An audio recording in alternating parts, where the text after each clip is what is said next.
సుమన్ టీవీలో మీ personal and business promotions కోసం కింది నెంబర్కి కాంటాక్ట్ చేయండి. సంచలనం కలిగించిన బెంగళూరు రేవ్ పార్టీ కేసులో కీలక పరిణామం చోటు చేసుకుంది. టాలీవుడ్ కు చెందిన నటి హేమ ఈ రేవ్ పార్టీలో బెంగళూరు పోలీసులకు రెడ్ హ్యాండెడ్ గా పట్టుబడింది.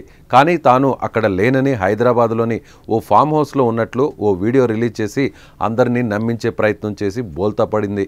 ఈ కేసు దర్యాప్తు చేపట్టిన బెంగళూరు పోలీసులు తాజాగా ఛార్జ్ షీట్ దాఖలు చేశారు. మొత్తం 88 మందిని ఈ కేసులో నిందితులుగా పేర్కొన్నారు పోలీసులు. 1086 పేజీల ఛార్జ్షీట్ దాఖలు చేసిన పోలీసులు టాలీవుడ్ సీనియర్ నటి హేమ ఈ రేవ్ పార్టీలో పాల్గొని డ్రగ్స్ సేవించినట్లు ఛార్జ్షీట్లో పేర్కొన్నారు.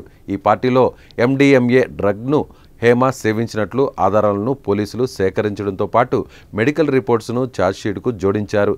హేమతో పాటు పార్టీకి వెళ్లిన 79 మందిని నిందితులుగా పేర్కొన్న పోలీసులు పార్టీ నిర్వహించిన 9 మందిపై ఇతర సెక్షన్ల కింద కేసు నమోదు చేశారు.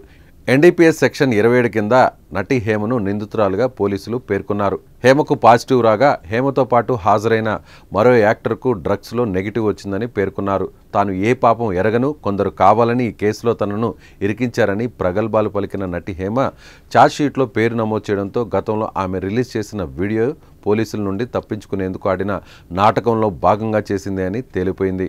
ఈ కేసులో దూకుడు మీదున్న పోలీసులు హేమ అరెస్టుకు అన్ని ఆధారాలు సేకరించారని త్వరలోనే అరెస్టు తప్పదని సమాచారం.